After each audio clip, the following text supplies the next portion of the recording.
So good afternoon, everyone. So to continue our discussion, we're going first to discuss about the various steps to formulating an e-commerce strategy.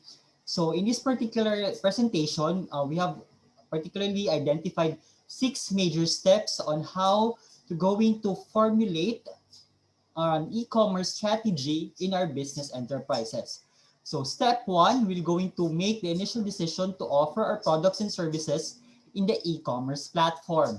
Second, step number two, we should identify the business aims or opportunities attached in our e-commerce platforms. Number three, we should analyze as an entrepreneur the feasibility of utilizing e-commerce in our marketing strategy as part of our business model. Step four, we should plan and design what is the e-commerce that is most suitable in us in our business organization in terms of offering our products and services to our target market. Step five, we're going to identify the various implementation strategies in our e-commerce. And lastly, we're going to assess whether the implemented e-commerce strategy is the same with what has been formulated by our business enterprises. So step one, making the initial decision to offer an e-commerce.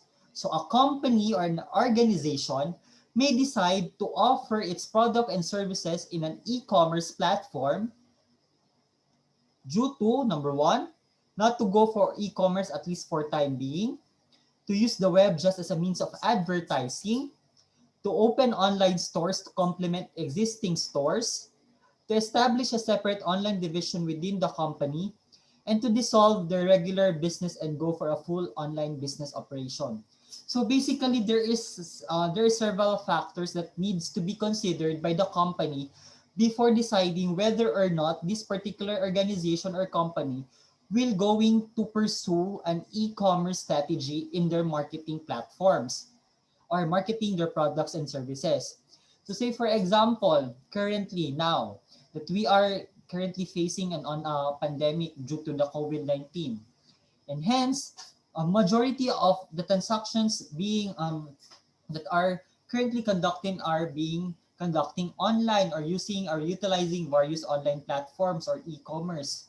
And therefore, this could be one of the major deciding factor that can propel or that can pursue a company or a business organization to pursue or to establish or to utilize an e-commerce platform in delivering or marketing their products and services.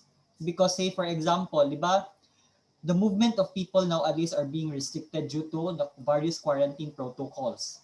And so, as such, therefore, there has been a limited na foot traffic in various malls. Say for example, sa Gaisano dito sa Nabunturan, di ba? Gamay na lang kay mga tourist mga tao because dili ginalimit na dili pwede ang mga non-essential na mga lakaw.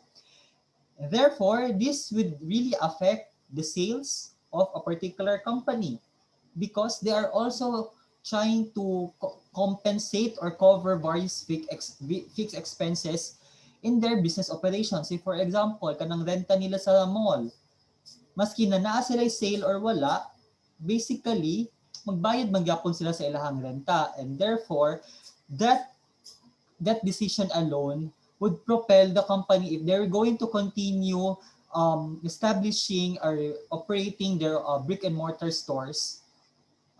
There's a huge possibility that they might be go to bankruptcy because the sales is not enough or not enough to compensate the expenses that needs to be paid by the company. And hence, a company may decide to go and open online stores rather than continuing their operations in a brick and mortar store. Next, identifying the business aims for e-commerce. The aims behind an e-commerce strategy should include some or all of the following. Number one, to improve customer service and interaction. So in other words, you have this direct touch or direct communication with your customer in terms of delivering the product and services that you want to offer them in the marketplace.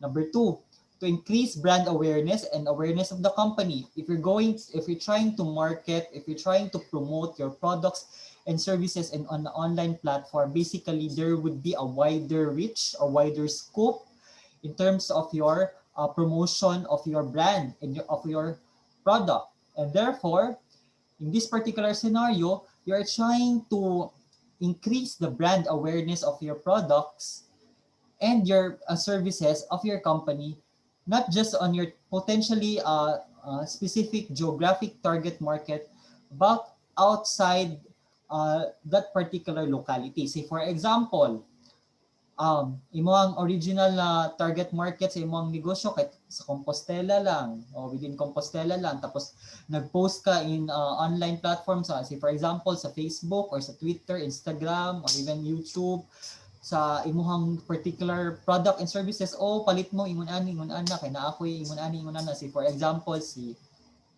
ikaw na lang nato sa Pulo 4 na nagpalit dito ang mga RTE or RTW or ready to wear ng mga sanina, or naa dito ay nagbaligya dito og nagbaligya dito og kanang mga ukay-ukay. So instead na taga Pulo 4 or taga poblasyon lang ang makabalo na naa day nagbaligya dito, so daghan na kay makabalo even outside Compostela or even mga taga Montevista or even taga Nabunturan, makabalo oy naa day gyud nabaligya dito nanindot ng mga products na ukay-ukayan dito sa poblasyon sa Pulo 4. So basically that's the essence of increasing brand awareness and awareness of your products and services. The same thing with to expand geographic reach. So ato ako example sa Compostela lang, dili lang kay kung nagkuan ka sa internet, pwede na po di mo makater ang mga taga Nabunturan. To expand into new markets, to increase revenue and market share. So kapag once daghan mga customers na nahimong noticeable, or in other words, become familiar or aware of your products and services in your company, so therefore there will be a potential increase in your sales because dagan man naging interested sa imong products and services.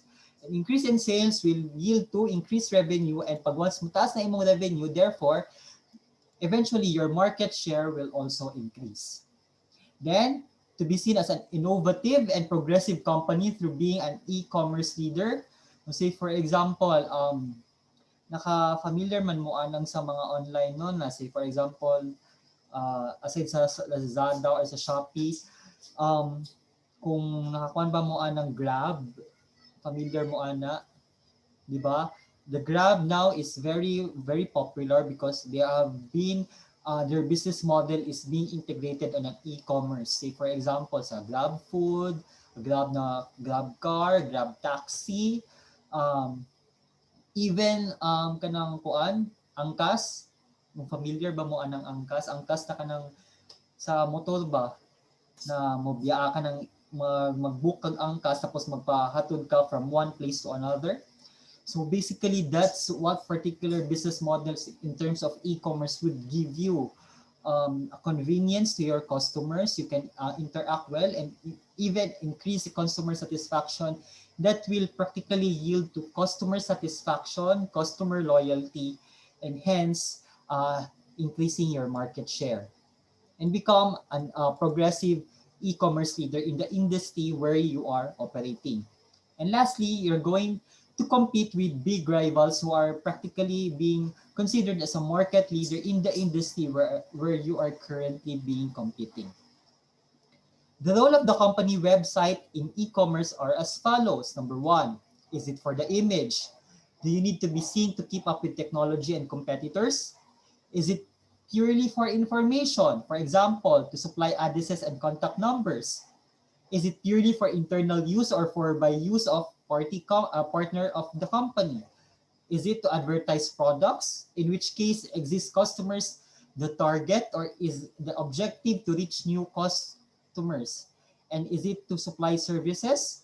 Could the site be used to improve a helpline or other backup services? So basically, these are the things that we need to consider in developing an e-commerce in our online platforms. And the third step is we need to analyze the feasibility of the e-commerce initiative. So In other words, if we're going to implement or employ an e-commerce strategy in our business model, particularly going to integrate it in our marketing strategy, we should ask ourselves first if that particular initiative would suit up or become feasible or angayan ba siya na dapat i-implement sa imuhang respective organization or company. So the company needs to carry out a feasibility study and analyze whether it is possible for the organization to offer online services with the resources available. Basically, say for example sa mga MSME, sa mga micro, small, medium enterprise, di ba?